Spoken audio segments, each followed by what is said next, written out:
Damos paso a nuestra conferencia de cierre.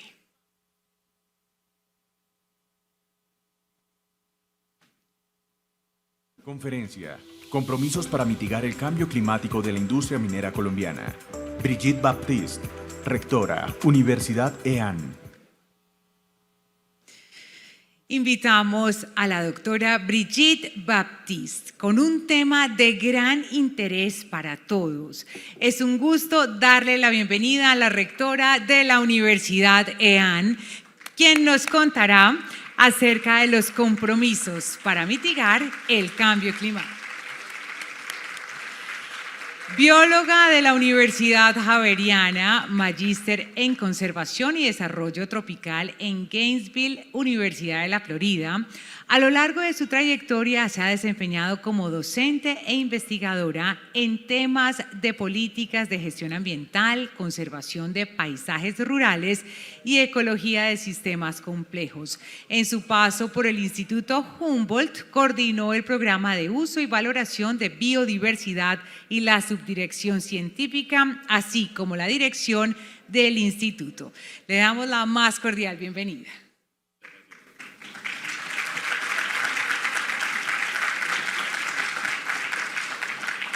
Bueno, muy buenas tardes a todos y todas. Qué grato estar en este congreso y sobre todo con una perspectiva de cierre de este primer día que creo que es muy positiva en el sentido de que queremos transmitir ideas constructivas sobre el papel que la minería puede jugar y ya está empezando a jugar cada vez más en la construcción de sostenibilidad. Las preguntas que se hacían nuestros panelistas anteriores y sus visiones dejan muy claro que están pasando cosas importantes, de que hay una visión muy diferente de la minería que no necesariamente todo el mundo está percibiendo y que queremos contar.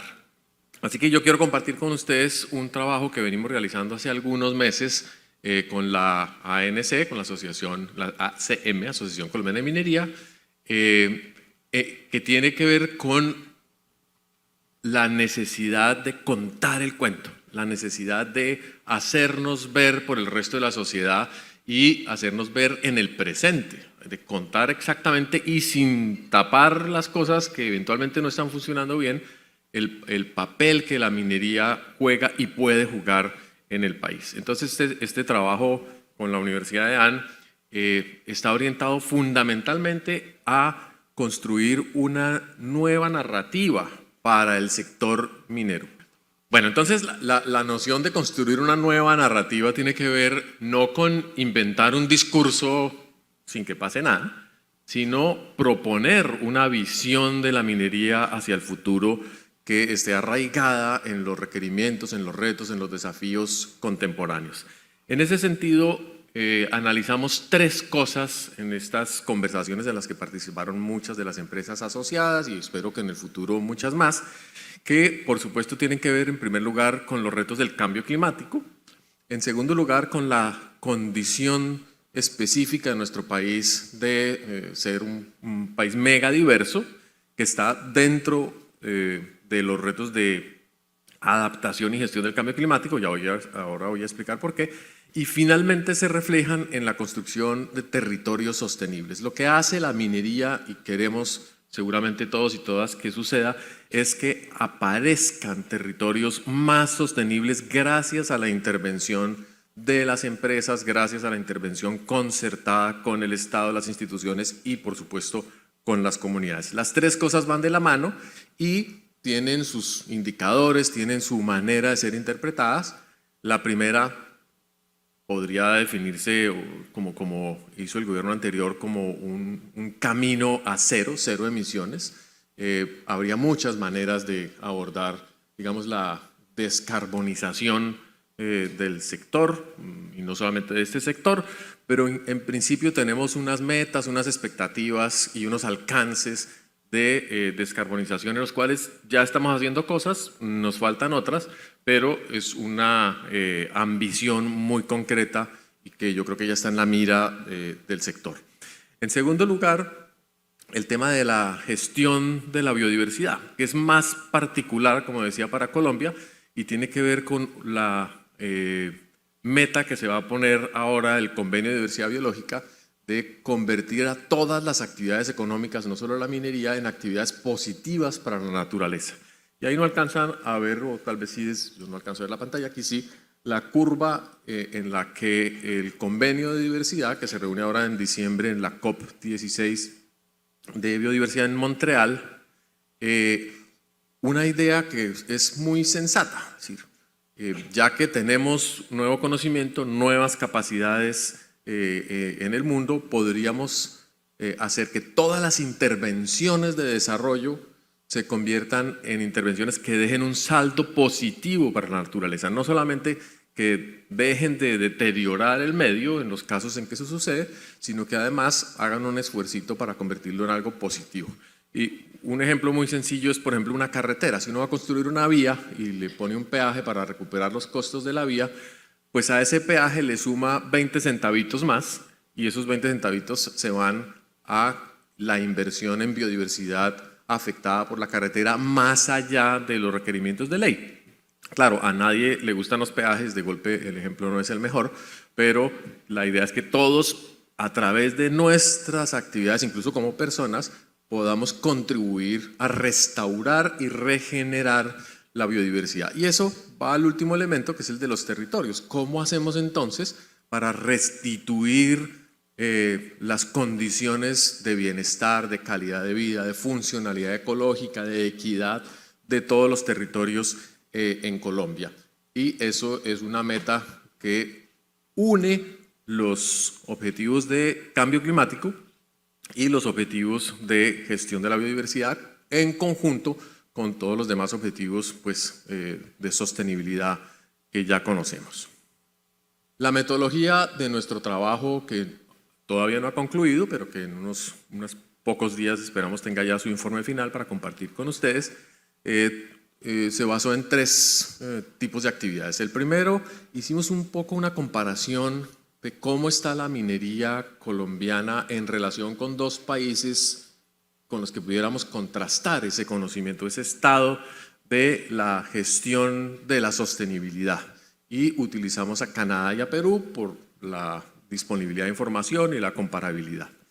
En segundo lugar, hicimos unos talleres, unas conversaciones con muchos de los asociados, seguramente aquí están presentes, les preguntamos cosas, su perspectiva, con cierto nivel de profundidad, pero no con información empírica todavía, pero para establecer cómo se ven a sí mismos en la construcción de sostenibilidad.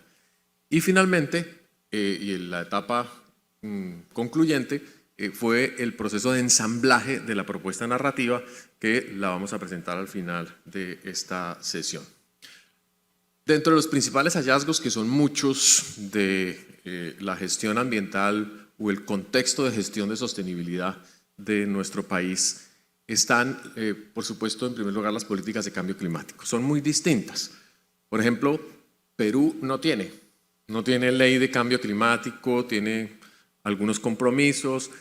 Esto es un poco caricaturesco, por supuesto, el documento es más extenso, tiene las fuentes, tiene todos los elementos, pero en aras de la lectura rápida, sí hay condiciones muy distintas en cómo Colombia está afrontando sus compromisos internacionales, cómo está desarrollando las prácticas de descarbonización, de adaptación y mitigación al cambio climático, en fin. Y lo que uno encuentra es que en Colombia el sector minero es un sector altamente regulado en todos los temas ambientales y que además está sujeto a una gran cantidad de visiones y de requerimientos que hace el Estado para cumplir con las metas que se ha propuesto. Pues el presidente Duque estuvo en Glasgow, incrementó la ambición de Colombia en ese sentido. Tenemos unos lineamientos muy concretos de cómo nos vamos a descarbonizar, al punto que tenemos una ley nueva de cambio climático.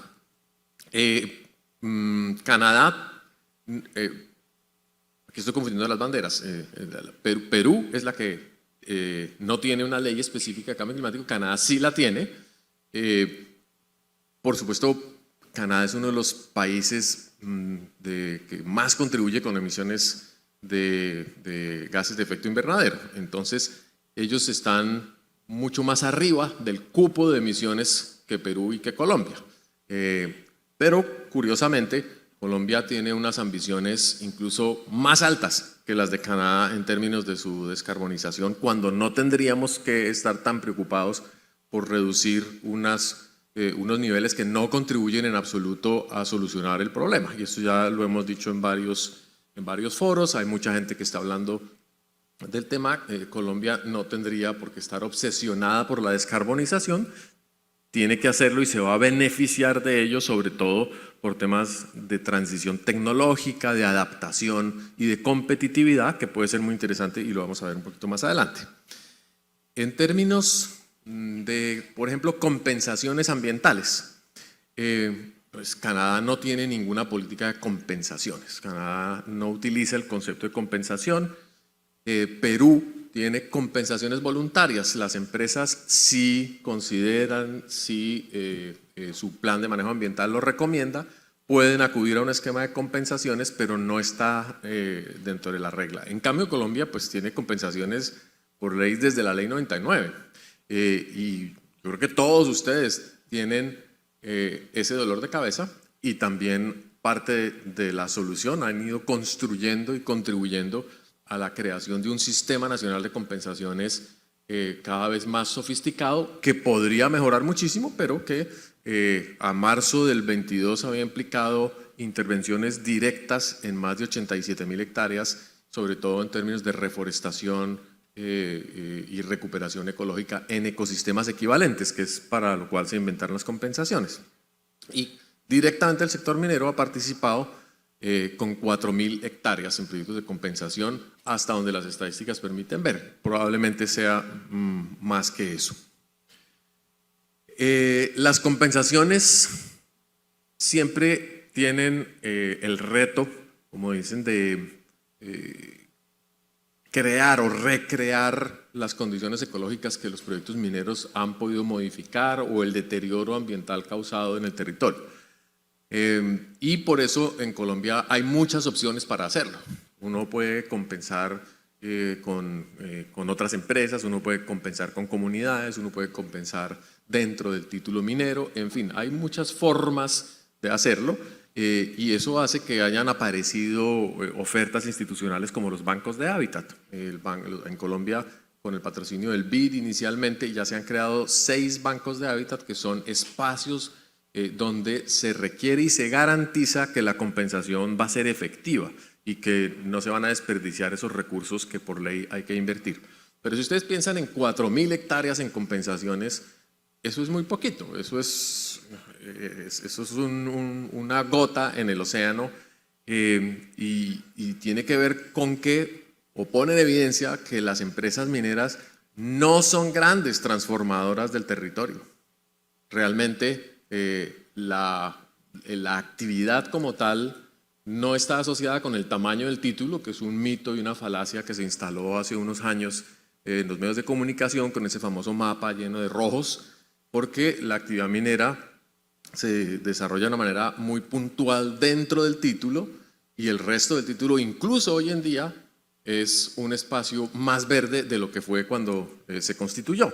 Entonces, ahí hay un elemento muy importante de reconocimiento de un efecto positivo colateral, sobre todo en el buen manejo de los títulos y las concesiones mineras que se ha hecho en el país. Felicitaciones a ustedes.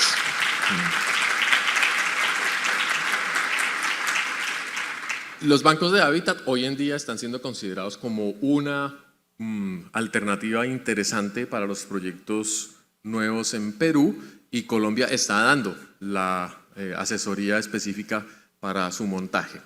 Así que ahí hay un elemento, digamos, de gestión muy importante. En términos de biodiversidad, pues sabemos que Colombia es uno de los países, digamos, más ricos, pero Perú también. Siempre estamos luchando o discutiendo quién es el que tiene más aves, quién es el que tiene más ranas. En fin, las estadísticas acá son las más recientes. A mí me sorprendió, habiendo sido directora del Humboldt, donde siempre nos ufanábamos de ser el segundo país más rico, pero ahora Naciones Unidas dice que somos el 4º pero ayer un experto en abejas incluyó una lista de 350 nuevas especies y volvemos a subir un poquito. Bueno, no son cifras, digamos, confiables en el sentido de que nos van a definir indicadores muy robustos, pero lo cierto es que somos países amazónicos, caribes, pacíficos, andinos, que tenemos una diversidad gigantesca, pero además de eso, cumplimos todos los requisitos del Convenio de Diversidad Biológica. Somos uno de los 4 países del mundo que tiene un informe del estado de la biodiversidad oficial bajo las normas de Naciones Unidas. Tenemos uno de los mejores, si no el mejor sistema de información de biodiversidad público y de acceso libre y construido con el apoyo del sector privado y de las instituciones. Canadá también es un país megadiverso pues, por su extensión y sobre todo por los temas acuáticos, pero por ejemplo no tiene sistema de información en biodiversidad. Uno no tiene acceso a una visión integrada de cuáles son los recursos biológicos de Canadá, porque además es un sistema federado. Y Perú tampoco tiene sistema de información en biodiversidad.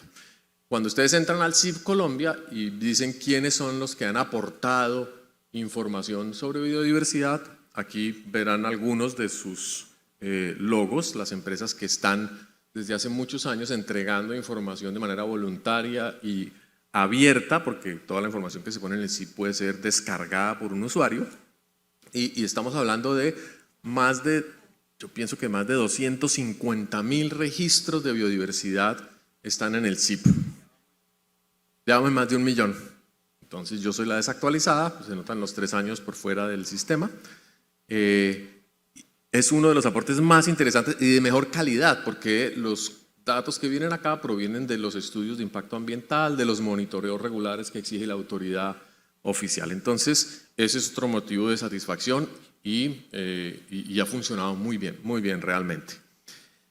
Otro elemento que tiene que ver con el resultado de esta comparación, y en este caso es más nacional, porque no tenemos todos los datos, y sobre todo Perú es un país muy distinto en términos climáticos, es el uso del agua en minería. Todos sabemos que, ustedes más que yo incluso, que la minería no es responsable de los mayores consumos de agua en el país. De hecho, el sector minero ocupa el 7º puesto en consumo de agua.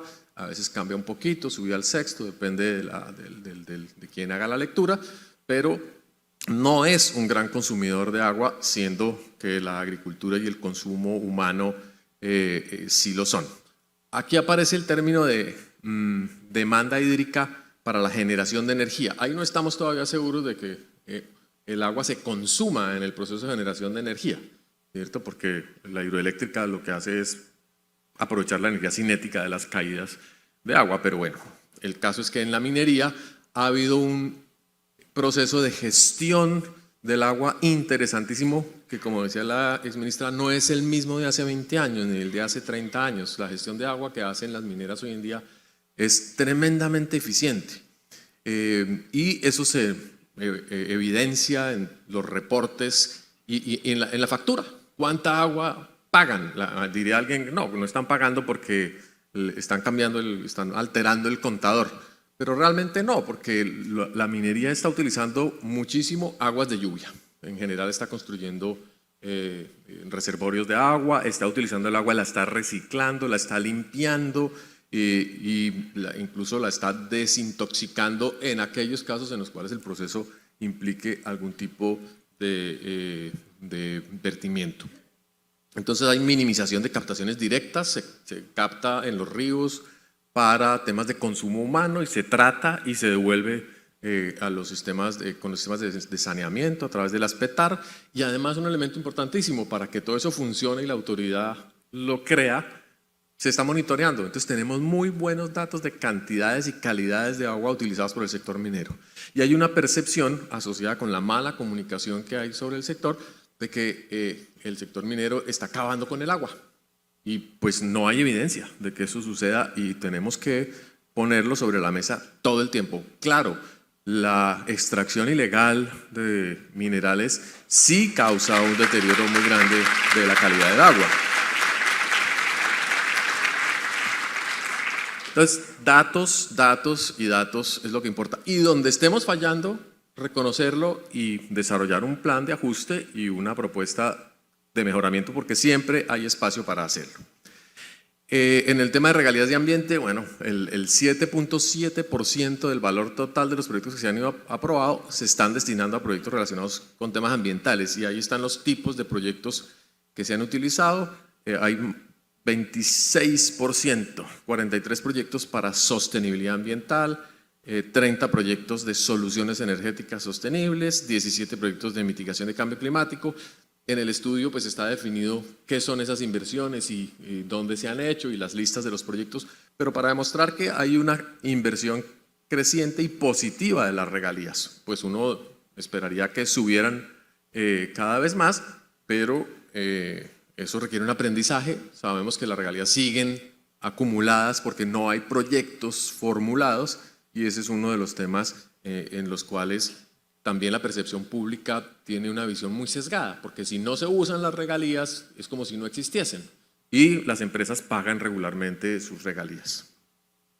Finalmente, la tabla sobre la consideración de los minerales estratégicos para la transición, tanto Canadá como Perú, como Colombia y otros países, pues tienen una oferta distinta, y aquí en los colorcitos de los botones dice cuáles son los que nosotros tenemos y en qué actividad generadora de energía es útil. Y pues lo han dicho aquí reiteradamente, tenemos una oferta importante de cobre, una oferta importante de níquel y una oferta importante de níquel. Ya dije níquel, cobre y... Estamos buscando platino, litio en Boyacá y Cundinamarca, fue lo que me dijeron la última vez, y es posible que haya. Tenemos que explorar mucho. La conclusión de este cuadro es que aún no sabemos si tenemos otros minerales estratégicos.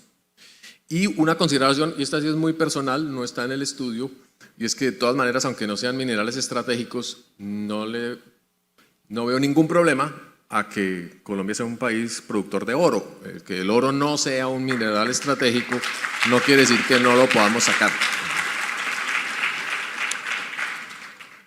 Bueno, ¿qué dicen los empresarios? ¿Qué dicen algunos de ustedes en estas conversaciones en términos de la perspectiva de qué están haciendo? Yo creo que fue un ejercicio muy honesto, muy espontáneo, y diría yo que la conclusión genérica es que se están haciendo algunas cosas, que algunas empresas le han puesto más énfasis a los temas climáticos que a los temas territoriales o de biodiversidad, que algunas empresas están invirtiendo más que otras, unas confían más en la innovación tecnológica que otras, o en los acuerdos sociales. Entonces, hay varios indicadores aquí. Les voy a presentar solamente 2 o 3. El primero es, la pregunta es si han definido acciones para disminuir su huella de carbono, es decir, si van en camino de la descarbonización y qué están haciendo para ello. El 71% de las personas nos dijo, de los participantes, dijo que sí, que tenían ya un conjunto de estrategias adoptadas para reducir sus emisiones de carbono, y nos dijeron que en algunos casos estaban cambiando el parque automotor, estaban mejorando la eficiencia energética, estaban reforestando y compensando, o estaban por lo menos haciendo una medición cuidadosa de su huella de carbono. Todo eso hace parte, digamos, de la canasta de acciones de disminución de huella de carbono. Y un 28%, más o menos la tercera parte de las empresas, dicen estamos conversando, estamos mirando si lo vamos a hacer, cómo lo vamos a hacer, si lo podemos hacer. Con una gran dificultad para las pequeñas empresas, porque es costoso. Digamos, la aproximación a evaluar la huella de carbono tiene muchos elementos, se requieren consultores expertos o se requieren datos que a veces no están bien sistematizados. Entonces, yo creo que definitivamente no es que no haya voluntad, sino que se requiere incorporarlo en la gestión empresarial. Pero es una invitación a que lo hagamos cada vez más. Pregunta si tienen metas de emisiones concretas de gases de efecto invernadero, y más de la mitad reconoció que no las tiene. Que pues obviamente si no se está midiendo la huella, si no hay suficientes evidencias de dónde está digamos, la fuga de carbono, pues es difícil tomar las medidas adecuadas. Algunos, el 20%, sí tiene metas, dice para tal fecha vamos a haber logrado estos alcances y tenemos además la visión de ser certificados en alcance 1, 2, 3 como empresas mineras carbono neutrales. Entonces, algunas de las más grandes ya van muy adelante, pero como sector realmente vale la pena hacer un esfuerzo adicional. Y finalmente, ¿qué tanto las empresas consideran que trabajan con las comunidades con las cuales tienen relación directa, sobre todo en el territorio? Miti-miti. Definir esto es complejo. ¿Qué significa trabajar con las comunidades? Significa tener programas de educación, de fortalecer agendas culturales, deportivas, significa apoyar las juntas de acción comunal.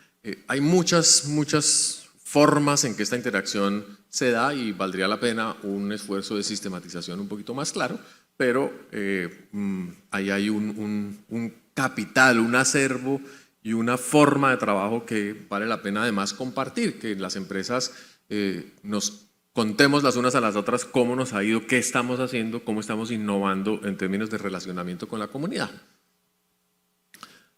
Ahora quiero compartir los mensajes claves que extrajimos entonces de todo el ejercicio, antes de llegar al compromiso que le estamos proponiendo al sector.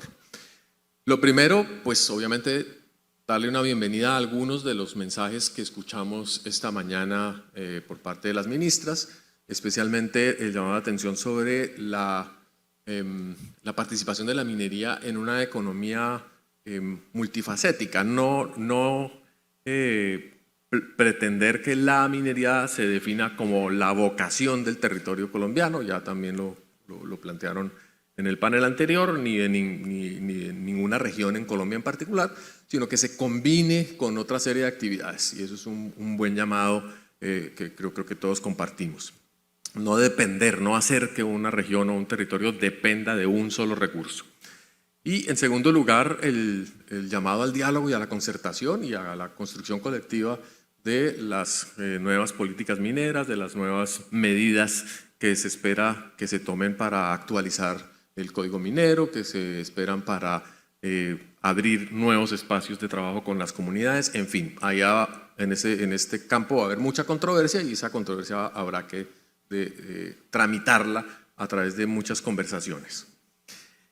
En segundo lugar, obviamente y siempre hay que, digamos, resaltar el papel positivo que ha tenido la minería en la historia del país y en la historia reciente del país y cómo ha cambiado y cómo es necesario contarle a la gente que la minería de hoy es distinta. Y volvemos al tema de la exministra en el panel, porque si no lo contamos vamos a seguir siendo juzgados como un sector que contribuye con la economía a expensas del ambiente. Y realmente esas afirmaciones así tajantes requieren datos. Necesitamos más evidencia de dónde están los errores que se han cometido, y sí los hay, indudablemente, cómo se están corrigiendo, quién los está corrigiendo, cuánto cuestan y cuáles son las trayectorias innovadoras en las cuales estamos empeñados. Y por ejemplo, una pregunta al sector de ciencia y tecnología, al nuevo ministro: ¿dónde está la innovación en sostenibilidad del sector minero desde el punto de vista de inversión pública?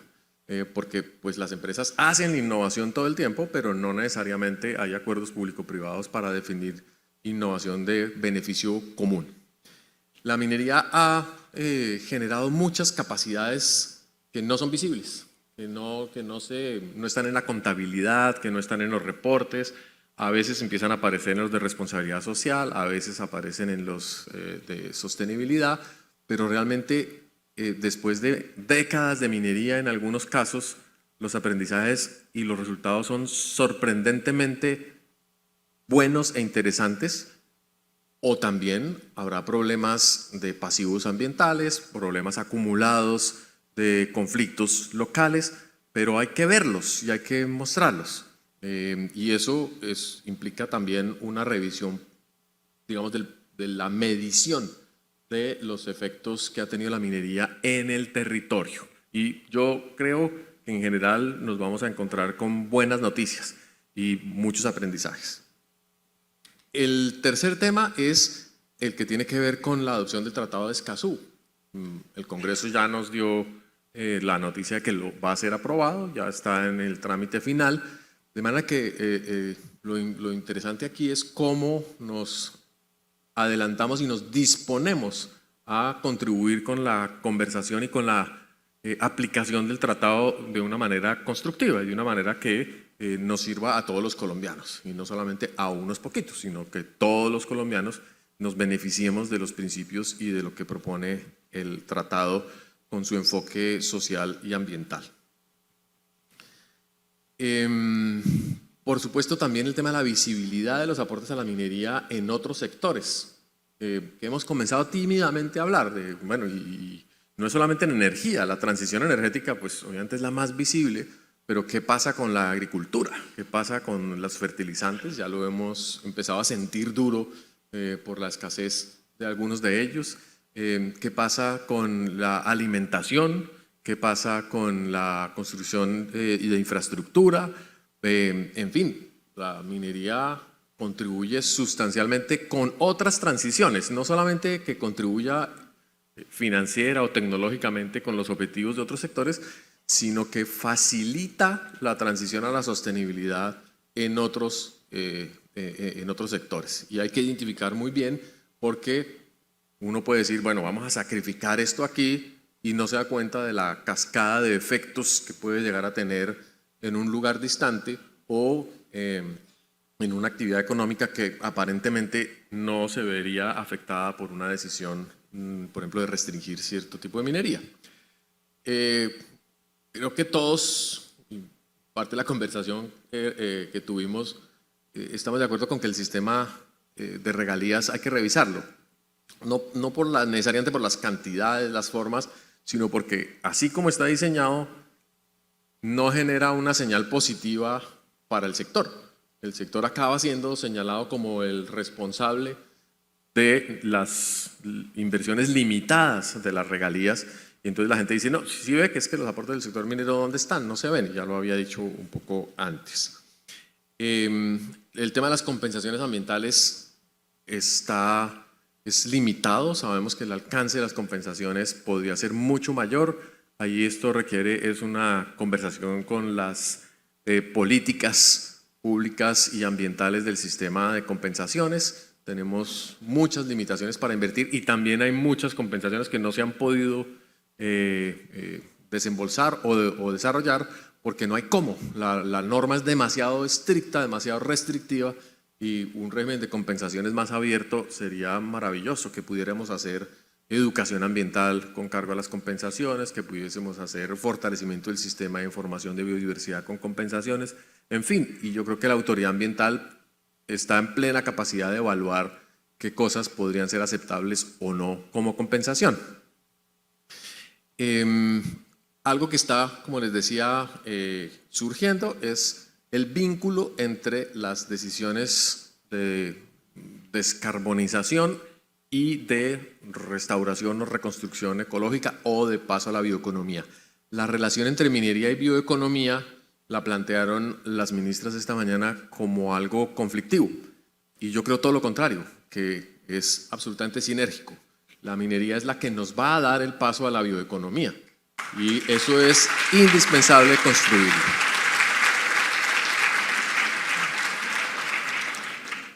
El mensaje final es que pues, Colombia tiene un gran potencial de avanzar en una minería muy competitiva en términos más integrales y a escala global si considera sus condiciones ambientales y sociales de manera más estratégica. Es decir, el derrotero de la minería en Colombia es promisorio en la medida en que hagamos de las condiciones ambientales asociadas a la minería un factor de competitividad. Un país que tiene toda el agua que tiene todo el suelo que tiene todo el conocimiento acumulado que los tiene a ustedes, es un país competitivo en el mercado internacional. Muchas gracias.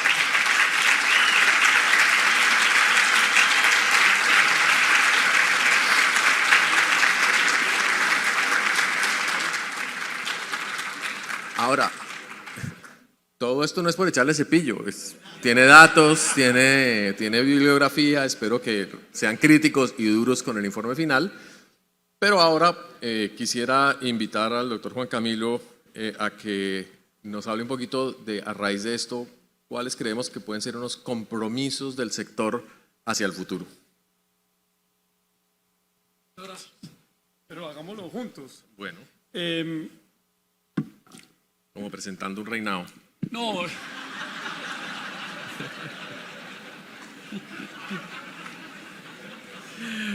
Miren, yo básicamente, después de un trabajo de tal vez 5 meses con el equipo de la universidad y con Brigitte, me siento muy complacido de poder hoy, al frente de todos ustedes, marcar una ruta, una senda de trabajo conjunto, una ruta y una senda en esas acciones de mitigación del cambio climático.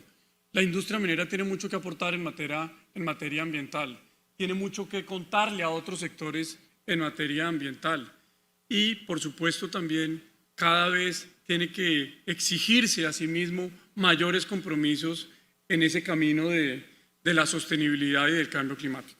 Así pues que me voy a permitir leer estos compromisos que hemos venido acordando y que es el compromiso que asume la asociación para promover en sus empresas, para promover en sus comunidades, con todos sus grupos de interés y contratistas, pues una conciencia en materia de la ruta de todo el ecosistema minero donde debemos caminar en materia de compromisos de cambio climático. Entonces dice así: el sector minero fortalece su compromiso para la prevención y mitigación del cambio climático, para reforzar nuestro aporte a la sostenibilidad territorial y reafirmando que la actividad minera también genera beneficios ambientales en los territorios que finalmente se reflejan en el bienestar de las comunidades.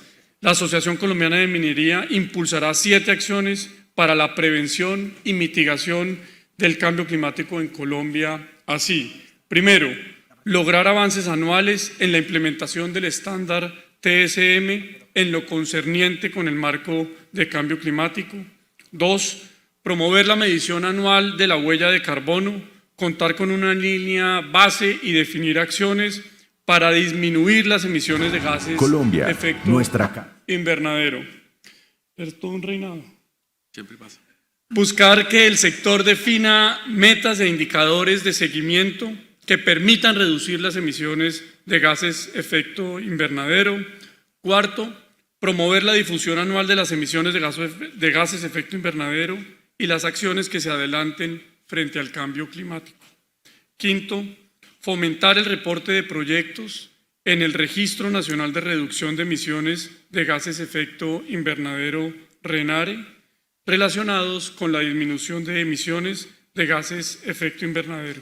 6, impulsar la capacitación de los actores de la cadena de valor en la medición de su huella de carbono y la generación de proyectos enfocados a reducción de los gases efecto invernadero. Y 7, fomentar y socializar las acciones de adaptación del cambio climático que sean acordes a las necesidades de los territorios. En Bogotá, 1 de septiembre del 2020. Brigitte, por favor.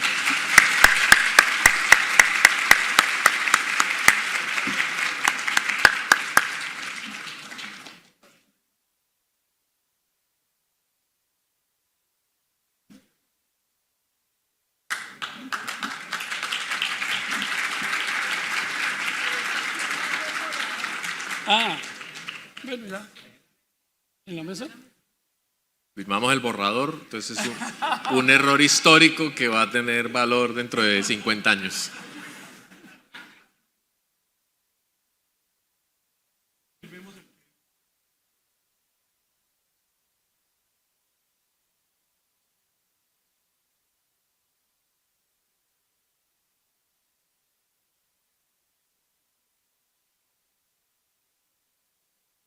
Bueno, ahora sí.